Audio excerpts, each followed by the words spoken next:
সিনিয়াপু বানাই ফেলছে। দেখেন ক্যামেরা কতগুলো, এই দেখেন, দেখো এদিকে ঘুরে দেখেন কতগুলো ক্যামেরা নিয়ে প্রস্তুত, কতগুলো ক্যামেরা, মানে আমি বক্তব্য দিচ্ছি আর ওরা শুনতেছে। আচ্ছা এখন কোনটা ছিল যেন আমাদের? Red velvet. রেড ভেলভেট কেকটাকে হচ্ছে আমরা ফার্স্টে বাটার মিল্ক তৈরি করব। বাটার মিল্ক তৈরি করতে হচ্ছে আমাদের একটা বাটিতে আমরা 20 ml দুধ নিব, জ্বালানো দুধ, গরুর দুধ। যদি কারোর গরুর দুধ না থাকে তাহলে সে 20 ml কি করবেন বলেন তো, মানে মানে গুঁড়া দুধ গুলাই নেবেন 20 ml। আমার মেন কথা 20 ml দুধ লাগবে। আচ্ছা দেন, মানে রেডি করা দুধ, মানে গুঁড়া দুধটাকে রেডি করে টোটাল আমার 20 ml লাগবে।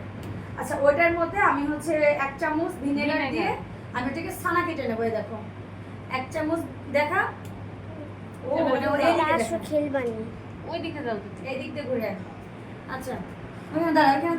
আচ্ছা 20 ml দুধের মধ্যে 1 চামচ ভিনেগার দিয়ে ছানা কেটে নিব। ছানা কেটে ওটাকে এক পাশ, ওর মধ্যে কিন্তু রেড কালার অ্যাড করব। 5 ml রেড কালার বলছিলাম, মনে আছে? 5 মিলি রেড কালার ওখানে অ্যাড করব, দিয়ে ওটাকে আলাদা বাটিতে রেখে দেব। এরপরে কি করব, আমি ডিমের ফোম রেডি করব। তারপরে কি দিব, কুসুম দিলাম। কুসুম দিয়ে একদম শুকনো উপকরণের সঙ্গে, শুকনো উপকরণ ভালো লাগবে না, কুসুমের কফি পাউডার আছে, কোকো পাউডার আছে। আমারটাই ছিল না আপু, হ্যাঁ যতটুকু কোকো পাউডার অ্যাড করব ততটুকু আমরা শুকনো ময়দাটা তুলে রাখবো। লেখা আছে আপুরে কোকো পাউডার তো আমারটাও ছিল, যে ব্ল্যাক ফরেস্ট। হ্যাঁ ওটা না চকলেট কেকের মতো, ওটাও ছিল, ওটাও ছিল। হ্যাঁ একই আপনাদের দুটো একই। 7.5 ml হচ্ছে উঠাই রেখে আর শুকনো উপকরণ মানে ময়দা কোকো পাউডার আমরা অ্যাড করব। করে তারপরে শুকনো উপকরণ চালবো আর বাটার মিল্ক আস্তে আস্তে অ্যাড করব।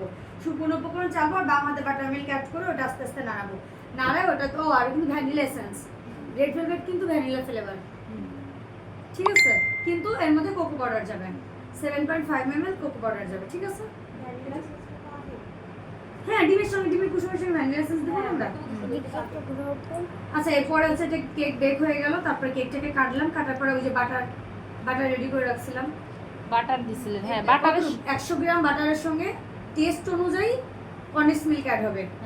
তারপরে যখন বাটারটা রেডি হয়ে যাবে তার মধ্যে ফোম করা ক্রিম, মানে আমার 1 পাউন্ড কেক করতে যতটুকু ফোম করা বাটার মানে হুইপ ক্রিম লাগে, ওই হুইপ ক্রিমটা আমরা এই বাটারের সঙ্গে মিশে 1 বিট করে নেব, তখন এটা রেডি হয়ে যাবে। এটা দিয়ে আমরা কেক ক্রাম কোট করবো, এটা দিয়ে কেক সাজাবো, ঠিক আছে? রেড ভেলভেটের লেয়ারে কিন্তু কিছু যাবে না, শুধু সুগার সিরাপ দিয়ে ভিজাই দেন হচ্ছে ক্রিম দিয়ে দেবো, আবার সুগার সিরাপ দিয়ে ভিজাই দেন ক্রিম দিয়ে দেবো, শেষ। ওকে।